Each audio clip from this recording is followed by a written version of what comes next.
what's going on, everybody? Just wanted to jump into a quick Mephisto fight. This is from the Master Mode. Haven't quite got the chance to, or the opportunity to fight him in a war yet, so I know that he's been quite a pain there. Kabam did say they were fixing the heal bug that he was having, to where he was basically completely unkillable.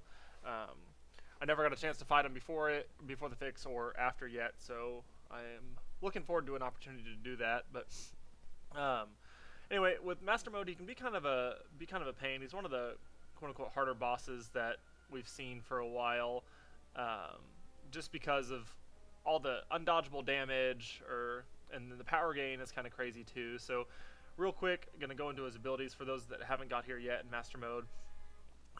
So every time you hit him, he has a 16.6% chance to activate Aura of Incineration.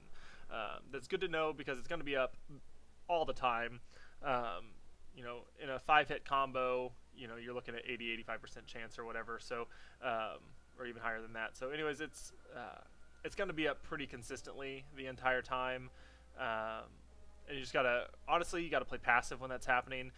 You take a lot of damage, and he's gaining a lot of power. So, and I'll kind of go through this really quick. I know some of you have already seen this, and you know what's going on, but before I jump into the fight, when he drops below 30% health, that heal kicks in. So if you have someone with a heal block, it's really solid. It'll save you trying to drop another 9,000 health off of him per persistent charge. He starts with 3, so usually, depending if he's hit you with a level 1 or something, he's going to have 3 to 4, whatever, maybe less persistent soul charges. So having a heal block there on the end is nice. Whenever he is in his Aura of Incineration, he's gaining power, which it talks about right here. That it's a decent amount of power gain too. Think kind of like a Hyperion. There's no way to nullify it though or turn it off. A power block would work, but that's something that you really got to be aware of. That if you've pushed him to a little over 2 bars of power and he gets that Aura of Incineration, he's going to get really close to that 3rd bar, so you've got to bait his level 2. So anyways, Special 2 is pretty easy to attack him after. Watch me saying that, I'm probably going to get tagged after he does it.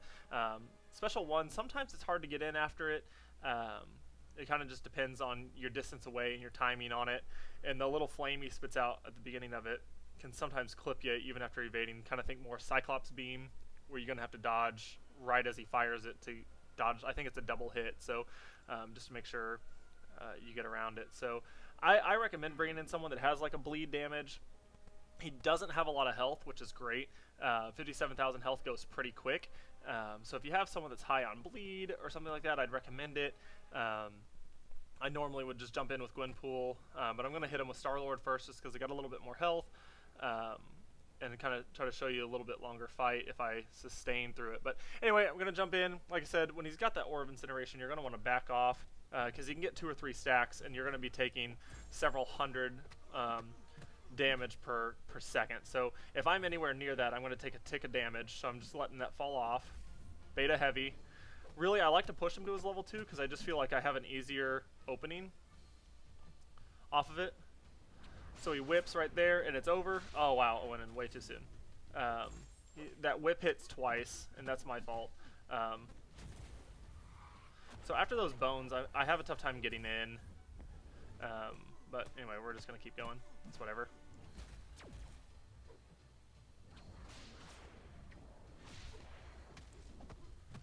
Right now, I know I'm probably going to die, so I'm just trying to get as much damage down on him as I can.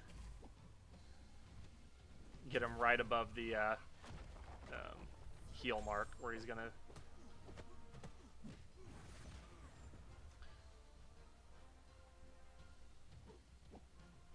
Oh yeah, he's got me. Okay, so that was a really poor example, but just kind of getting an idea of what he's going to be doing and how he's going to be coming at you.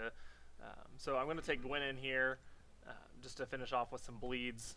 He's going to get a decent chunk of health back in about 1 combo. And really when that happens, you just want to back away because there's nothing you can do about it. You can't even do damage while he's healing like that. I'm getting really lucky on the bleed RNG because, you know, after 10 hits, not having a single stack is awesome. 15 hits, no bleed yet. That's fantastic. Gwen's failing me pretty hard right now.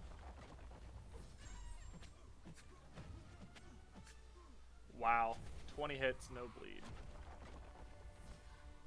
There we go. I'm going to pop off a level 2 just to stop some of the power gain from me hitting him, so I don't push him to a level 3 right now.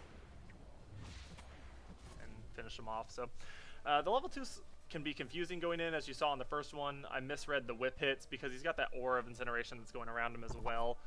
So sometimes it's kind of hard to time. Just listen for sound cues. This is one of the fights that's not bad to play with either headphones or just with your sound on. Just because there are sound cues, you can hear the whip snap, and right after it snaps, you're free to go in.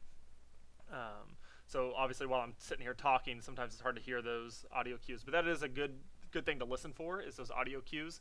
I know a lot of people play this game on mute, but there are a lot of champs in the game right now that have audio cues for what they're about to do, and when they're about to fire off some different things, and it's beneficial sometimes to play with that sound, with the sound on, just to help with some of these fights that can be a little bit more difficult. But anyway, that's Mephisto. He's kind of a pain, but really just get in there and hit him.